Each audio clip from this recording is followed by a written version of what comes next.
तो दर्शक बंधु मैंने गौती बेईमानी करदे आ भारत को हरईदे प्रथम टेस्ट मैच साउथ आफ्रिका विपक्ष में कहले West Bengal cricket board president Sourav Ganguly. Ganguly कहले भारत जितियो बोली मु सेही हिसाब से पिच रेडी करी मो घर माटी इडेन गार्डन रे नवेम्बर 10 रे मु निजे ही इडेन गार्डन रे आसी आ निरीक्षण करी पिच को पूरा बैटिंग पे पिच को उपयोगी करी मु मना करी पिच क्रिएटर को तो मैंने रैंक टर्नर पिच बनइबनी कारण रैंक टर्निंग पिच रे भारत सदाबले हारी जाए पूरा ठीक ठाक पानी देकी बैटिंग पे उपयोगी थिला पिच किंतु ग्राउंड्समैन मानकर परिश्रम वृथा करदे कोच गंभीर। मो अनुपस्थित रे कोच गंभीर पिच को बदली देले नवेम्बर 10 रु नवेम्बर 14 भितर ए कामटी करिले कोच गंभीर। तो पिच क्यूरेटर सुजान मुखर्जी को गंभीर कहले आ कहले जे पिच को फटई दियो पिच को पूरा रैंक टर्नर पिच बनाओ जोटी बॉल पड़े स्पिन सहित सीधा बड़ बाउंस हम आ साउथ आफ्रिका बैट्समैन विदेश आसिक भारत माटी रे डरी जिवे।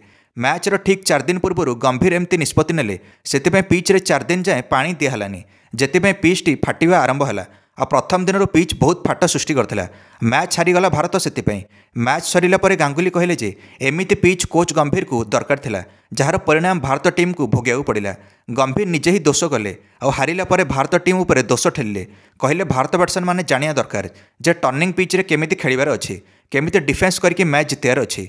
तो भारत बैट्समैन को भूल जो मैच हारिलु बोली कोच गंभीर प्रेस कॉन्फ्रेंस कहले। तो गांगुली कहले प्रथमे तो कोच गंभीर निज भूल को देखा दरकार बैटिंग पे उपयोगी नथिला पिच भारत निज बैटिंग पे परिचित तो वर्तमान भारत बैट्समैन फ्लैट पिच रे भल बैटिंग करते किंतु टर्निंग पिच कथा आसिले समस्ते चोक करते तो सही कथा गंभीर तो निजे जानते यही स्थिति रे केमिति कोच गंभीर सीधा गोटे टर्निंग ट्रैक बनईदे जो भारत को हारिया पड़ा। जदि बैटिंग पे उपयोगी था पिच ताले भारत बैट्समैन 350 रु 400 रन बनी था भारत निहाती मैच जीति था कारण बैटिंग स्ट्रेंथ होची भारतर ना कि बॉलिंग। गंभीर जो मैच टी 5 दिन जाए गला नहीं ए मैच तो 3 दिन सरीगला एणी कहले सौरभ गांगुली। गंभीर एमती पिच बनईदे जे दुई टीम 200 रन भी करें दुईटे जाक इनिंग्स रे। तो गंभीर भारत क्रिकेट बदनाम होगला प्रथम टेस्ट मैच पर निज घर माटी जदि आमे एमिति पिच बनइबा आमे हारिया योग्य बोली कहउचंती विदेशी एक्सपर्ट माने। आमको भारत माटी हरइबा स्वप्न रहउतला विपक्ष विदेशी दल मानक पई आ जदि साउथ आफ्रिका दीर्घ 15 वर्ष पर गोटे टेस्ट मैच जितुची भारत माटी रे ताले साउथ आफ्रिकार कॉन्फिडेंस बढ़िवो और डर भी भांगी।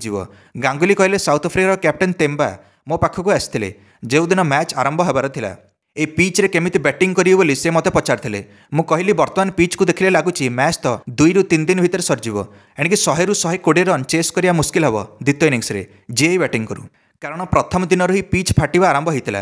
बाबूमा निज टीम को सही हिसाब से रेडी करें आ मैच भी जितिले किंतु भारतर गोटे भी खेलाड़ी मो पाखक आसिले नहीं एटा आश्चर्यकर जिनस नहले पिच विषय में जणाई देथांती बधे कोच गंभीर मो विरुद्ध रे जाई पिच बनईथिले सेते भारत खेलाड़ी मो पाखक आसिया को संकोच कले और ठीक से पिच को जानी पार्लेनी।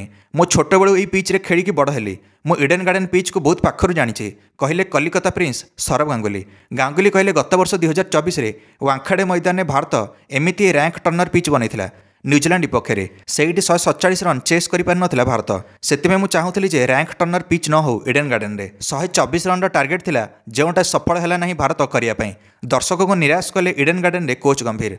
गांगुली कहले मो घरे आसिक भारत हारीगला आ मते भी निराश लगिला मो हाथ बंधा थिला कारण कोच गंभीर वर्तमान सेंट्रल पोस्ट रे अछंती सी अछंती बीसीसीआई रे मु अच्छी स्टेट बोर्ड वेस्ट बेंगल रे मो पाखर क्षमता बहुत ही कम थिला नहले मु यह करिया को देई न थांती सेति तो पिच क्रिएटर बाध्य हेले गंभीर को कथा सुनिया पई। सौरभ गांगुली कहले मो कैप्टेंसी रे गंभीर डेब्यू करथिले भारत क्रिकेट रे किंतु आज निज बड़ भाई को पचारू नाहांती बड़ भाई को न पचारि ई बड़ भूल करदले कोच गंभीर जार परिणाम स्वरूप साउथ आफ्रिका जीतिकी 1-0 आगे गला चलित टेस्ट सीरीज रे। एबे तो केवल बराबरी ही करहब एणिक अंतिम टेस्ट जीतिकी सेटा भी 1-1 रे। आशा करा गंभीर और राजनीति को भूली जाई राजनीति न करंतु क्रिकेट मैदान रे तांको भूल पई भारत क्रिकेट बर्बाद हो पारे कहले पूर्वतन भारत कैप्टेन सौरभ गांगुली। आपण मैंने जदि सौरभ गांगुली कथार सहमत थे निश्चित मंतव्य कमेंट दे वीडियो को लाइक और चैनल को सब्सक्राइब करदे समस्त क्रिकेट अपडेट्स। धन्यवाद।